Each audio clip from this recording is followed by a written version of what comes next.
où les comités de gestion des écoles prennent cela en compte. Et donc c'est un parmi d'autres choses. Et je pense que c'est très important et c'est aussi quelque chose qu'il faut mettre plus en lumière sans doute. Mais l'autre démarche, certainement, c'est la notion d'équité. Et donc, dans cette notion d'équité, il y a l'idée, évidemment, que la tolérance est importante et qu'au-delà, vous avez mentionné tout à l'heure certaines particularités qui sont liées à la vue, qui sont liées à la peau, mais aussi à la nutrition et certains éléments. Et je pense que c'est aussi l'acceptation. Oui. Et donc, je crois que ça, c'est un message important.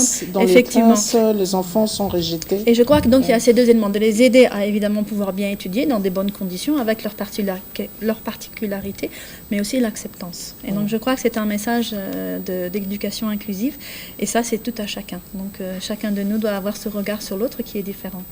Merci. Peut-être la question à Emmanuel, je pense, était sur enfants des rues, les enfants des rues. Alors c'est un phénomène important et on a eu quelques chiffres sur Kinshasa. Nous travaillons avec une plateforme d'ONG et notamment un des défis, c'est que les enfants sortis de la rue, autant rentrent dans la rue. Donc il y a une dynamique presque de somme zéro et donc il y a un travail à faire d'accélérer.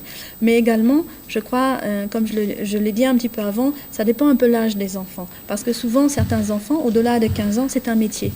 Et donc, il faut passer pour une éducation plus adaptée, qui est une éducation formatrice, avec soit des métiers de bois, de couture, de travail, qui peuvent leur permettre de pouvoir avoir des revenus économiques. En dessous de 15 ans, il y a l'alphabétisation et le retour à l'école. Mais je crois qu'il faut adapter la réponse, et l'éducation aura un sens différent suivant l'âge des enfants.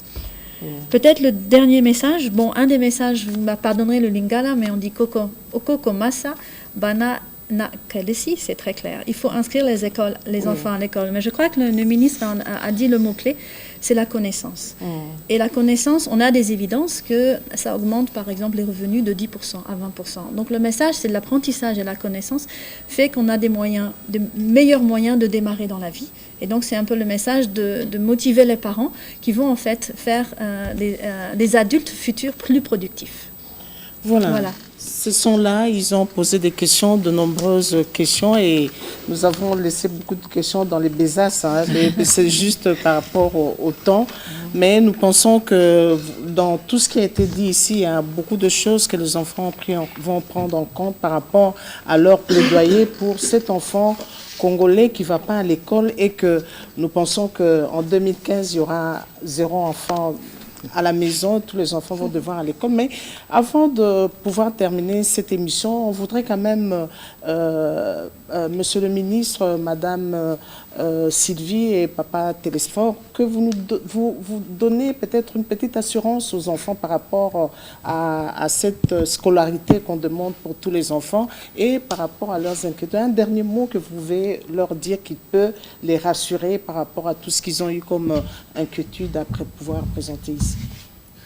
Oui, ce que nous pouvons dire à nos amis, c'est qu'ils soient rassurés de la détermination du gouvernement qui comprend que l'éducation est une priorité. Pour la première fois dans ce pays, l'éducation aujourd'hui a un des plus gros budgets par rapport aux autres secteurs. C'est que les présidents de la République, les premiers ministres, tous les membres du gouvernement, la communauté, on sent que l'éducation c'est important. Et investir dans l'éducation, c'est investir vraiment dans le développement, dans l'avenir de ce pays. Et l'avenir, c'est eux. Il faut qu'à leur niveau aussi, qu'ils prennent en compte le fait que l'éducation c'est important et qu'ils fassent ce qu'ils doivent faire aussi, comme leur part de responsabilité. Et que l'éducation étant très important, nous demandons à ce que tout le monde, les communautés, les parents et eux-mêmes, ainsi que le gouvernement, nous prenions cette question vraiment avec beaucoup d'importance. Pour que tout soit à l'école. Madame Sylvie. Moi, je leur donne un défi. Je voudrais leur demander d'être les témoins et donc de continuer à partager, à être le relais vis-à-vis de différents interlocuteurs, de s'ils voient des choses qui ne fonctionnent pas comme ça devrait l'être, de le faire savoir et donc d'encourager à continuer d'être la voix des enfants. Merci bien. Monsieur Télésphore. Merci beaucoup. Les enfants, nous devons le rassurer, nous les parents. Nous n'allons pas les abandonner.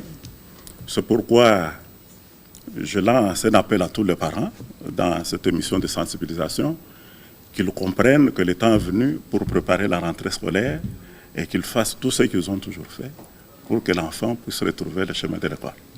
L'enfant doit aller à l'école et je crois que nos jeunes reporters ont compris que c'est vraiment un grand défi pour le Congo, pour l'avenir de demain. Mais avant de pouvoir terminer cette émission, les enfants ont un message. Ils ont un message et voudraient vous le présenter. Et à vous et à tous les téléspectateurs. Voilà, c'est Carmel qui présente le message. Son Excellence, Monsieur le Ministre. Au nom de tous les enfants de la République démocratique du Congo, et au regard de l'article 28 de la Convention relative aux droits de l'enfant, qui stipule que l'enfant a droit à l'éducation et l'État a l'obligation de rendre l'enseignement primaire gratuit et obligatoire. Nous, enfants reporters, sollicitons la gratuité et le maintien des filles à l'école, les frais de fonctionnement des bureaux de coordination des écoles, la réduction des distances par la construction de nouvelles écoles, la prise des mesures de protection sociale pour les plus vulnérables, l'augmentation des capacités économiques des ménages et l'éducation parentale. Nous estimons que c'est de cette façon que la RDC pourra atteindre les objectifs fixés et de ce fait garantir la fréquentation scolaire de tous les enfants âgés de 6 à 11 ans. L'avenir du Congo, c'est les enfants éduqués d'aujourd'hui. Nous comptons sur vous pour que ces rêves deviennent réalité. Je vous remercie. Voilà, nous pensons que ça va devenir une réalité en 2015, que ça soit efficient, que tous les enfants aillent à l'école. Et bien, Evody, je pense que nous allons remercier nos invités d'avoir bien voulu répondre à notre rendez-vous et surtout répondre aux questions des enfants. Merci beaucoup. Aussi remercier nos deux amis Emmanuel et Gaël. Emmanuel et Gaël, que ce sont les invités des enfants reporters, oui. Oui, je voulais juste, avant que vous clôturiez, madame, votre émission, dire que la rentrée scolaire est fixée au 2 septembre 2013. Parce que généralement, nous avons l'habitude, dès qu'on approche la date, vous voyez des rumeurs qui circulent dans la ville ou même dans le pays, disant qu'on va prolonger, on va encore remettre à plus tard cette rentrée scolaire. Non, ce n'est pas possible. La rentrée scolaire est fixée au 2 septembre 2013. Voilà, c'est le 2 septembre qu'il faut aller à l'école et nous pensons que tous vont se préparer pour pouvoir entrer à l'école. Merci à tous, merci à vous, chers téléspectateurs, de nous avoir accordé le temps et nous pensons que vous aussi, à la maison, vous êtes en train de vous mobiliser pour préparer vos enfants, pour activer ceux-là qui ne veulent pas envoyer les enfants à l'école, que tous les enfants puissent aller à l'école pour l'avenir de ce Congo que nous aimons tous. Au revoir et à la fois prochaine.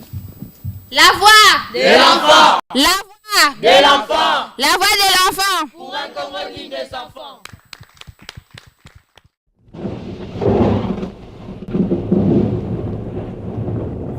Yoka biso, hey, hey. Yoka biso, hey, hey. Nous sommes les enfants reporters du Congo. Quant à moi, je m'exprime. Pourquoi pas toi, mon frère? Yoka biso, hey, hey. Yoka biso, hey. Yoka biso, hey, hey. Yoka biso, hey, hey. Nous sommes les enfants reporters du Congo. Quant à moi, je m'exprime. Pourquoi pas toi, mon frère? Yoka biso, hey, hey. Yoka biso, hey. Yoka biso, hey, hey. Yoka biso, hey, hey.